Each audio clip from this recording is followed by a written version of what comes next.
రాష్ట్రంలో రానున్న 2 ఏళ్లలో 1,00,000 కోట్లతో జాతీయ రహదారుల నిర్మాణాల పనులను పూర్తి చేయడం జరుగుతుందని రాష్ట్ర రహదారులు, భవనాలు, మౌలిక వసతులు మరియు పెట్టుబడుల శాఖ మంత్రి బీసీ జనార్దన్ రెడ్డి తెలిపారు. సోమవారం రాష్ట్ర సచివాలయ ప్రచార విభాగంలో మంత్రి పాత్రికేయులతో మాట్లాడుతూ ఈ నెల 2వ తేదీన కేంద్ర మంత్రి నితిన్ గడ్కరీతో జరిగిన సమావేశంలో ఆంధ్రప్రదేశ్కు ప్రస్తుతం జరుగుతున్న పనులకు అదనంగా మరో 1,00,000 కోట్ల విలువైన జాతీయ రహదారుల ప్రాజెక్టులకు ఈ ఏడాది అనుమతులు ఇవ్వనున్నట్లు తెలిపారన్నారు.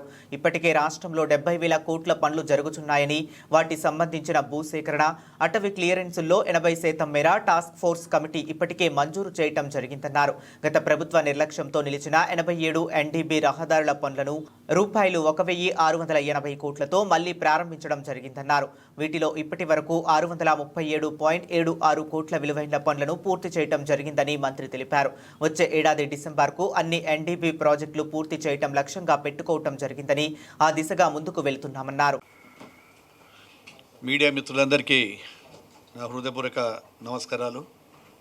ముఖ్యంగా ఈరోజు 2వ తారీఖున గౌరవ కేంద్ర మంత్రి శ్రీ నితిన్ గడ్కరీ గారు ఆంధ్రప్రదేశ్ రాష్ట్రానికి రావడం, అదేవిధంగా గౌరవ ముఖ్యమంత్రి గారి సమక్షంలో రివ్యూ చేసి నేషనల్ హైవేస్ మీద జరుగుతున్నటువంటి అభివృద్ధి, పెండింగ్, వీటన్నిటి మీద కూడా దాదాపుగా 1.5 గంట రివ్యూ చేయడం జరిగింది. ఆ రివ్యూ చేసినప్పుడు ఆంధ్రప్రదేశ్ను డబుల్ ఇంజిన్ సర్కార్ ఏ విధంగా ముందుకు తీసుకెళ్ళాలి, రాష్ట్రంలో నేషనల్ హైవేస్ ఇంకా పెండింగ్ పనులు ఎక్కడెక్కడ ఉన్నాయి, ఇంకా అభివృద్ధి చేయవలసినటువంటి ప్రాజెక్టులన్నిటిని కూడా వివరంగా చర్చ చేయడం జరిగింది. వాటిలో భాగంగానే దాదాపుగా 70,000 కోట్ల రూపాయల పనులు ఇంకా జరుగుతూ ఉన్నాయి.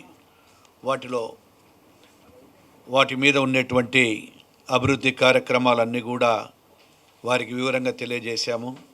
ఆ వివరంగా తెలియజేసినప్పుడు కొన్ని ల్యాండ్ అక్విజిషన్లు, ఫారెస్ట్ క్లియరెన్స్లు, ఇవన్నీ కూడా ఇంకా కొన్ని పెండింగ్లు ఉన్నాయని చెప్పి వారు మా దృష్టికి తీసుకొచ్చారు. వాటన్నిటిని కూడా త్వరలోనే ఏదైతే టాస్క్ ఫోర్స్ అనేటువంటిది కేంద్ర ప్రభుత్వం ఇంతవరకు ఈ యొక్క ఇండియాలోని మొట్టమొదటిసారిగా గౌరవ ముఖ్యమంత్రి గారి ఆదేశాల మేరకు టాస్క్ ఫోర్స్ను కూడా మేము టాస్క్ ఫోర్స్ను కూడా నియమించడం జరిగింది. వాటి ద్వారా దాదాపుగా 75